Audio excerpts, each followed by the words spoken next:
Bonjour et bienvenue sur France 24 et sur Radio France Internationale. Nous sommes à New York et notre invité pour une interview exclusive est le président de la République démocratique du Congo, Félix Tshisekedi. Et avec moi pour cet entretien, Christophe Boisbouvier de RFI. Monsieur le Président, bonjour. Bonjour, Monsieur Boisbouvier. Monsieur le Président, ici à New York, devant l'Assemblée générale, vous avez prononcé un discours dans lequel vous avez dénoncé sans détour l'agression militaire directe du Rwanda contre votre pays. Vous avez aussi demandé à l'ONU d'être plus transparente sur ce qu'elle sait à ce propos. Pourquoi ce cri d'alarme? Est-ce que vous avez l'impression que ne vous êtes pas écouté? C'est plutôt un cri de vérité, pas d'alarme, parce que les alarmes ont été données à plusieurs reprises pardon, dans la région à travers les ONG et autres organisations. Il fallait absolument ce cri de vérité pour que le monde entier sache ce qui se passe réellement et qu'on arrête avec cette hypocrisie, cette cécité et qu'on voit le problème dans son entièreté. Et c'est ce que j'ai fait. Alors ce mercredi, à New York, vous avez accepté de rencontrer votre homologue rwandais, Paul Kagame, en présence du Français Emmanuel Macron. Vous étiez réticent apparemment, mais vous l'avez fait quand même. Le principe d'un retrait des rebelles de Bunagana a été acté, mais on se souvient que la rencontre précédente avec Paul Kagame, c'était à Luanda le 6 juillet, ça n'avait donné aucun résultat. Est-ce que cette fois-ci, vous avez un calendrier pour ce retrait? Bon, d'abord, il faut que je précise par rapport à l'initiative française, vous savez, c'est la France qui préside le Conseil de sécurité en ce moment. Et le président Macron avait pris contact avec les deux chefs d'État, donc avant l'Assemblée générale, pour qu'on prenne rendez-vous ici à New York et qu'on parle de ce sujet. Donc, de ce côté-là, il n'y avait aucune objection de ma part. Et puisque je vous ai dit que mon but ici était de venir lancer un cri de vérité, j'ai continué sur cette même lancée dans cette réunion que nous avons eue autour du président Macron, le but étant d'obtenir, dans un premier temps, le cessez-le-feu et le retrait inconditionnel de Bunagana des M23, mais ensuite de rentrer dans le processus de paix tel que nous l'avons décidé à Nairobi, c'est-à-dire avec la fin totale des violences à l'est de mon pays. Et bon, en termes de calendrier, il n'y a pas vraiment un calendrier précis, mais il dépendra du déploiement de la force régionale qui est en train d'arriver. Le Burundi est déjà là, le Kenya, c'est pour bientôt, et la situation se clarifiera à ce moment-là. Alors, évidemment, la question qui se pose aussi, qui a été abordée lors de cette réunion, ce sont aussi les rebelles hutus rwandais du FDLR.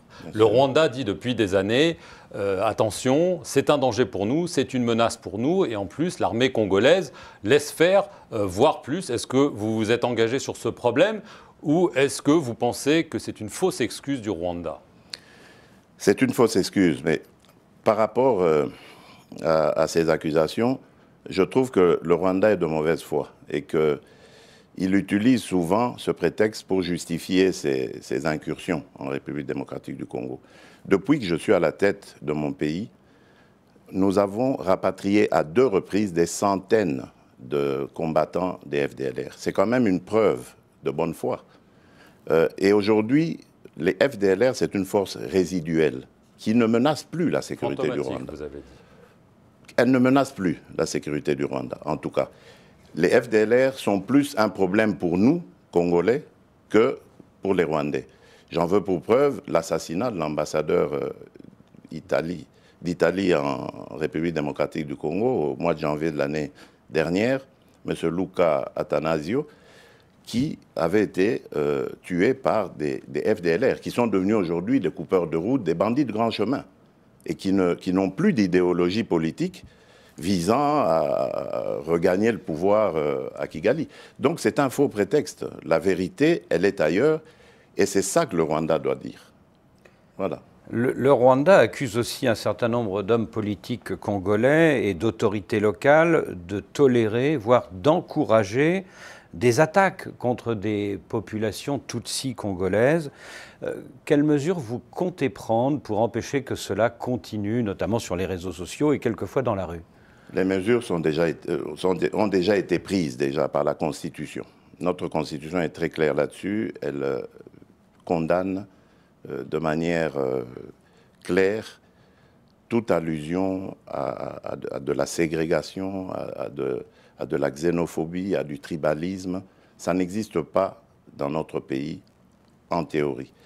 En pratique, lorsque c'est arrivé, parce qu'il y a eu quelques dérapages dans ce sens. À Kindu, par exemple. Nous avons immédiatement pris des mesures et sanctionné les coupables.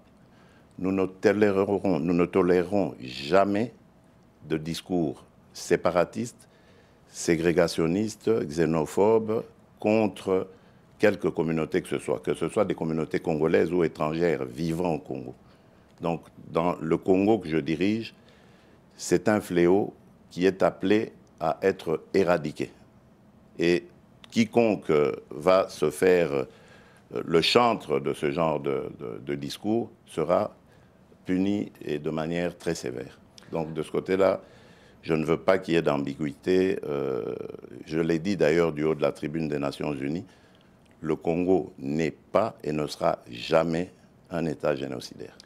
Alors, pour contrer les groupes armés qui sévissent dans l'est de la RDC, vous l'avez abordé tout à l'heure, vous avez accepté, avec l'accord de la communauté des États d'Afrique de l'Est, le déploiement d'une force multinationale dans la région. Il n'y aura pas le Rwanda. Non, oui.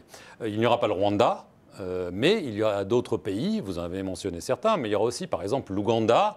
Et on sait que lorsque l'Ouganda est rentré dans ces régions-là par le passé, elles ont laissé un souvenir, les troupes ougandaises ont laissé un souvenir parfois sanglant. Est-ce que vous ne craignez pas que la population n'accepte pas cela? Oui, c'est possible. Mais il faut dire qu'en ce moment, nous sommes dans des opérations mutuelles avec les forces ougandaises. Donc ça aurait été un petit peu hypocrite de dire que l'Ouganda ne vienne pas, alors que l'Ouganda est déjà présent en République démocratique du Congo et lutte à nos côtés pour neutraliser les ADF. Donc l'Ouganda sera là dans une moindre mesure par rapport au Kenya, au Burundi et à la Tanzanie, par exemple. Mais c'est parce que c'était déjà une réalité, c'était un fait qu'on ne pouvait pas nier. Alors quand est-ce que cette force sera totalement déployée et combien d'hommes seront sur votre sol? Mais je vous ai dit que la force est en train d'être déployée. Les Burundais sont là déjà dans le sud Kivu. Les Kenyans sont, à mon avis, c'est une question de jours. Ils vont d'ailleurs, pour votre information, entrer par Bunagana. Donc ça se déploie petit à petit en fonction des moyens aussi. C'est pour ça que nous étions ici aussi et que nous avons pris des contacts. C'était pour sensibiliser les bailleurs de fonds afin d'accompagner cette force régionale. Et donc si les Kenyans tombent sur le M23 à Bunagana? Ben voilà, vous savez ce qui va arriver au M23. Depuis plusieurs mois, dans l'est du Congo, les casques bleus de la MONUSCO sont violemment pris à partie par les populations qui les accusent de ne pas les protéger. Il y a eu des morts en juillet. Dimanche, Antonio Guterres, le secrétaire général de l'ONU, a reconnu sur nos antennes que la MONUSCO était moins armée que le M23. Est-ce que vous demandez un retrait accéléré de cette MONUSCO avant l'année 2024 ? Bon, d'abord, permettez-moi de dire que c'est vraiment avec peine que nous avons vécu ces événements malheureux que l'on voyait quand même venir. Parce que depuis un certain temps, donc depuis l'agression par le Rwanda à travers le M23 de la République démocratique du Congo, on avait un discours assez ambigu de la part de la MONUSCO, qui ne désignait pas l'agresseur, qui évitait de le dire, et qui par moments se disait même incapable, alors que c'est sa mission d'évoluer aux côtés des forces armées congolaises, se disait incapable, voire même refusait des fois d'épauler les forces armées congolaises. Et donc tout cela, je crois, a concouru à cette tension qui, malheureusement, sûrement à cause d'ailleurs de quelques manipulateurs, a dégénéré. Hein, il y a eu une succession de maladresses qui a fait que, bon, on est arrivé malheureusement à ces événements. Et cela doit nous faire réfléchir justement sur la mission, le rôle de la mission onusienne au Congo.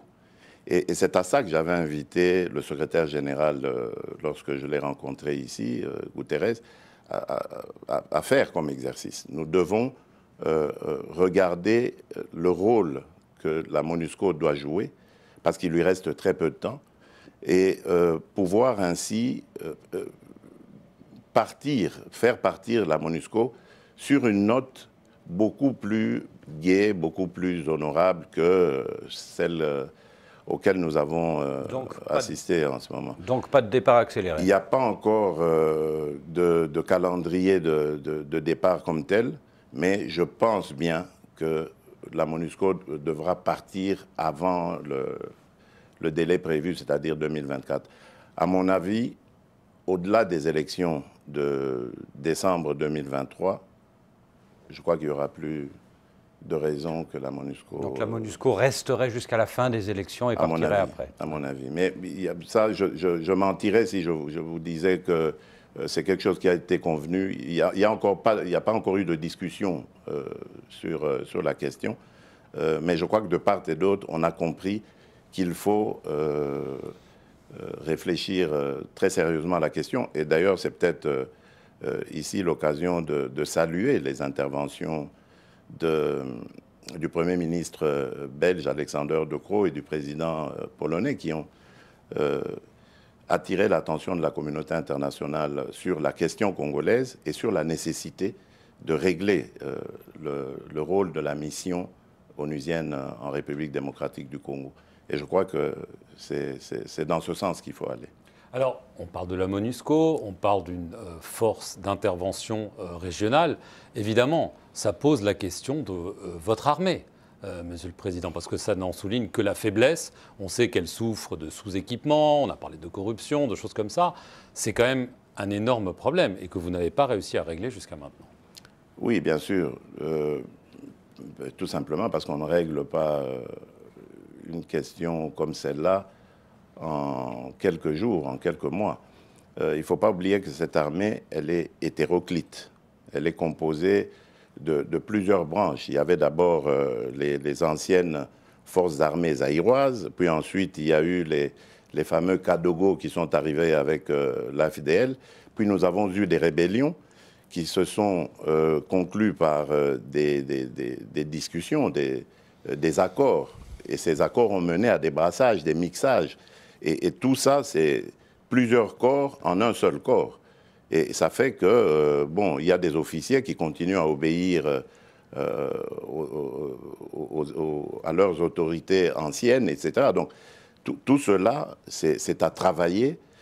Il faut purger, séparer le bon grain de l'ivraie, et ainsi de suite. Donc, voilà, c'est un travail de longue haleine, mais qui est, en tout cas pour lequel j'ai beaucoup d'espoir, parce que là, maintenant, nous avons la loi de programmation militaire qui va nous conduire à mieux prendre en charge les besoins de notre armée et donc faire plus attention à son fonctionnement, savoir qui sont les éléments qui peuvent continuer leur carrière là-dedans et qu'il faut extirper pour impulser une nouvelle dynamique. Donc c'est un travail de longue haleine dont le résultat ne sera pas immédiat. Voilà pourquoi nous devons pour le moment recourir, nous appuyer à des forces amies qui peuvent nous accompagner dans cette tâche. Parce que dans cette armée, il y a de la bravoure, il y a vraiment des éléments qui méritent l'hommage de la nation. Et ils sont plus nombreux que les brebis galeuses. Ça, je peux vous le dire. Les brebis galeuses, dites-vous, en 6 mois, vous avez mis à l'écart 2 hommes clés de votre dispositif, votre conseiller sécurité François Beya et tout récemment le général Philémon Yave. Tous deux sont soupçonnés d'intelligence avec l'ennemi. S'agit-il d'intelligence avec le Rwanda? François Beya, c'est une autre histoire. D'ailleurs, son procès n'est pas terminé, comme vous le savez, parce qu'il a eu des problèmes de santé et il fallait qu'il aille se faire soigner. Donc c'est pas le Rwanda. Nous restons humains, malgré le besoin de réprimer, de faire dire la justice. Et tandis que le général Yave, c'est arrivé pendant mon séjour ici à l'étranger, j'ai cru comprendre qu'il était accusé par certains de ses collègues de les avoir contactés au nom du Rwanda pour qu'ils puissent lever le pied et permettre au M23 de passer aisément et de prendre la ville de Goma. C'est ce que j'ai cru comprendre, mais bon. Les enquêteurs sont à pied d'œuvre pour le moment. J'en saurai plus quand je serai rentré au pays. Donc on parle de trahison, là. Bien sûr. Mais François Beya, ce n'est pas le Rwanda. À mon sens, non. Son procès n'est pas terminé, je vous ai dit. Donc il faut attendre la fin pour je veux repartir à l'est du pays. D'accord. Si ça ne vous dérange pas. Pas du tout. L'état de siège, il a été instauré en mai 2021. Si on regarde bien, les résultats ne semblent pas là. En tout cas, ils se prolongent. Pourquoi? Qu'est-ce que vous attendiez comme résultat? Qu'il y ait moins de violence, que les groupes armés sévissent moins. Ça fait une vingtaine d'années qu'il y a de la violence. Pourquoi est-ce que vous avez, vous, un baromètre comme ça sur lequel vous savez mesurer quand est-ce qu'il y a eu plus ou moins de violence? Non, je ne crois pas. Est-ce que vous avez un premier bilan à nous donner? Ben oui, mais je crois déjà que les groupes mafieux ont été pour la plupart neutralisés. Je crois que vous avez quand même appris que les recettes de ces provinces ont fait un bond en avant. Donc ça veut dire que l'état de siège a eu au moins du bon de ce côté-là, celui de sensibiliser les ressources et donc pouvoir maintenant les injecter dans des programmes de prise en charge de ces groupes armés afin de les désintéresser de cette question. Parce qu'il y a aussi le côté pauvreté, chômage et tout ça qui les avait amenés dans ces activités. Il y a en Ituri, par exemple, plusieurs groupes armés mono-ethniques qui se battaient justement pour des raisons ethniques, qui ont fait la paix et qui sont prêts à complètement sortir de ces activités. Donc, il y a une lueur d'espoir, mais évidemment, je ne dis pas que tout est parfait. Ça ne pouvait pas non plus l'être. Moi, je ne me faisais pas d'illusions. On est dans une zone où il y a eu une vingtaine d'années de violence et de mafia et tout ce que vous voulez. Ce n'est pas en un an qu'on allait mettre fin à tous ces fléaux. Mais, et en plus, il y a eu, ça a été interrompu par le M23 qui est arrivé comme un cheveu dans la soupe pour encore compliquer les choses. C'est peut-être lié, non? Oui, sûrement. Mais tout ça, il faut le démêler, il faut le comprendre. Mais la détermination est là. Combien de temps, Monsieur le Président? Jusqu'à quand l'état de siège? Jusqu'à la présidentielle?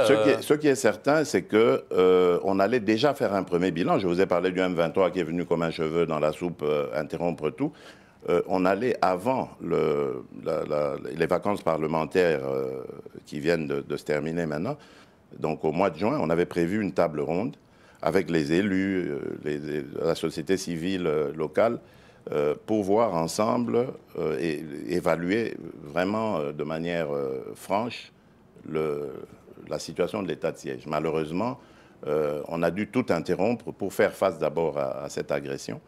Et je crois que si avec Bunagana ça se résout, on pourra revenner sur ce débat-là. Et voilà. Ce sera avant la présidentielle quand même? Oui, bien sûr. Il faut pour que les gens sachent. Je vous ai parlé d'élections tout à l'heure quand j'évoquais la MONUSCO, le départ de la MONUSCO.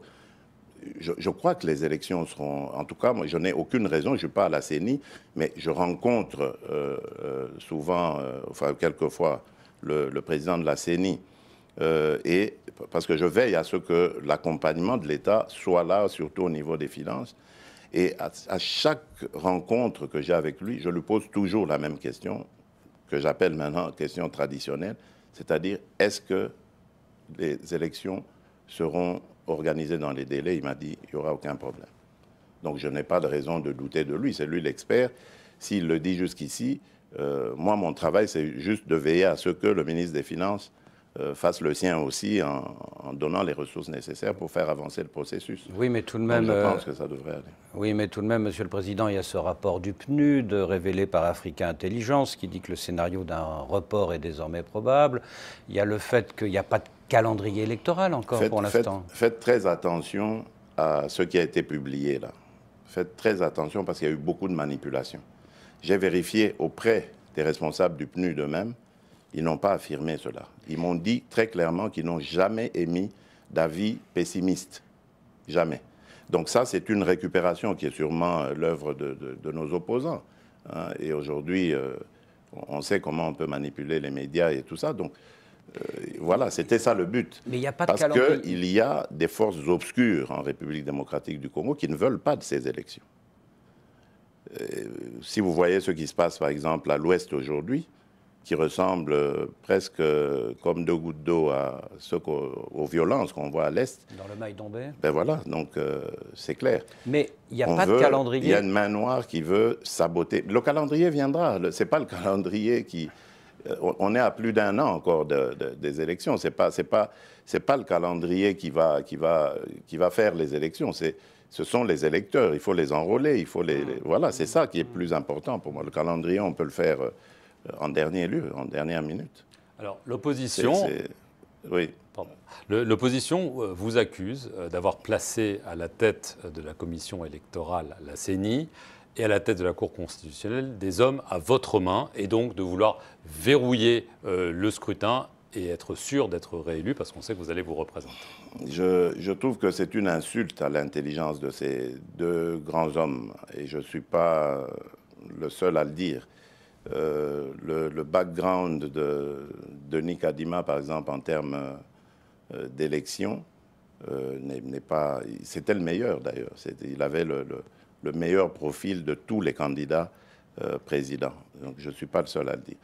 Et je crois qu'aujourd'hui, cette question est vidée parce que même cette fameuse opposition reconnaît en lui sa valeur. Et tous nos partenaires ont aussi adoubé...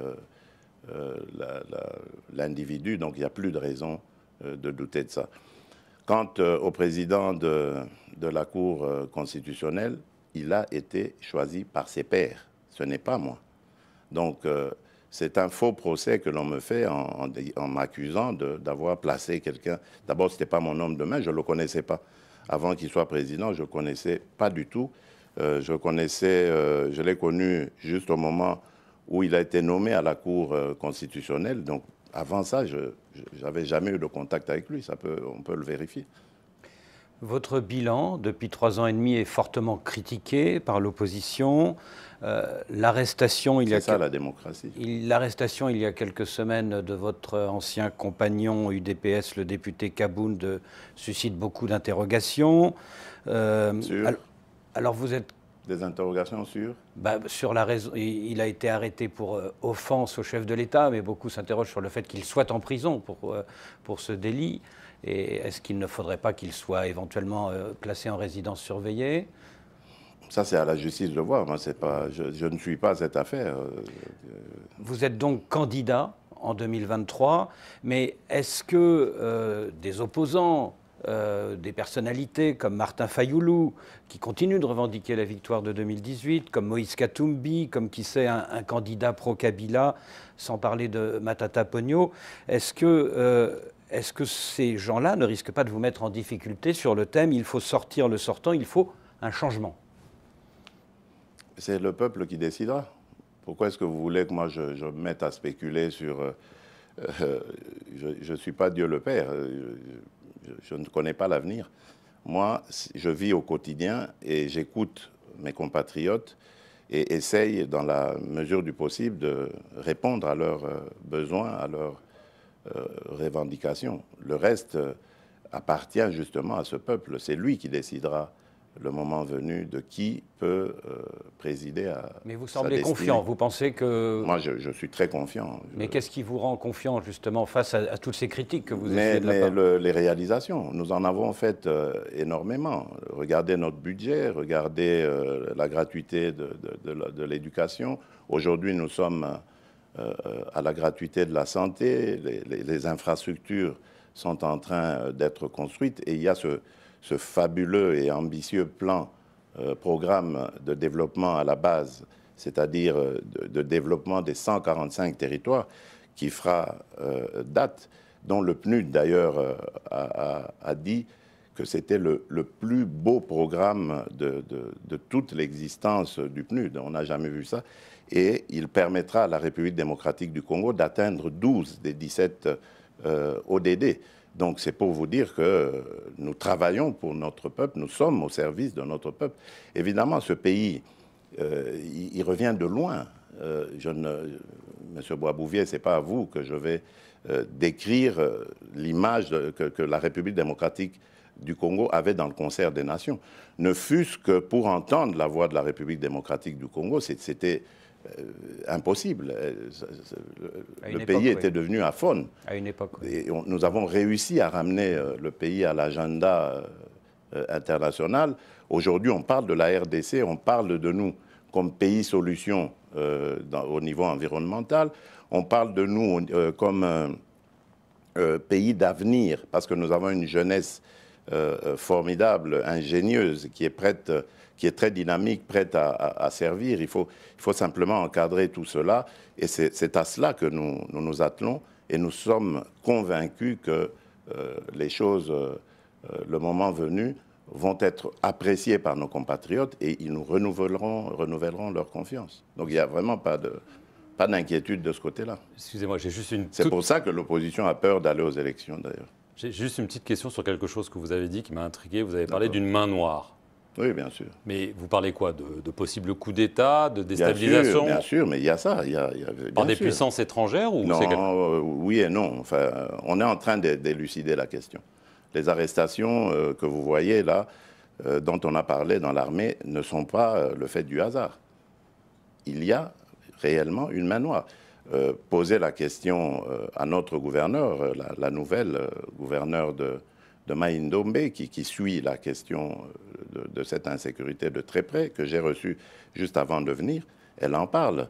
Le gouverneur du Kwango aussi, donc ils en parlent.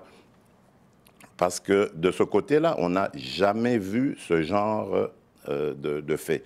C'est vrai que les cohabitations entre communautés ont de tout temps posé des problèmes, même dans les pays à tradition démocratique, c'est arrivé. Mais cette manifestation de violence telle qu'on la voit et qui ressemble, comme je disais, à ce qu'on voit à l'Est, avec des décapitations, avec des choses comme ça, c'est du jamais vu. Ça veut dire qu'il y a quelque chose qui se trame. Et il y a eu des arrestations. On a par exemple arrêté des gens qui ne parlent aucune des langues nationales, ni de dialecte du pays, et qui parlent une langue étrangère. Laquelle? Les enquêtes nous le diront le moment venu. Et d'où l'arrestation de François Béat? Ah non, ça c'est... François Béat, c'est arrivé avant, ça n'a rien à voir avec... D'où l'arrestation, peut-être, du général Liave, oui. On fera, en tout cas, on verra quel lien ça a avec ces événements-là. Merci, Monsieur le Président, de nous avoir accordé cet entretien. C'est moi qui vous remercie. Oui. Et merci à vous de nous avoir suivis sur nos deux chaînes, France 24 et Radio France Internationale.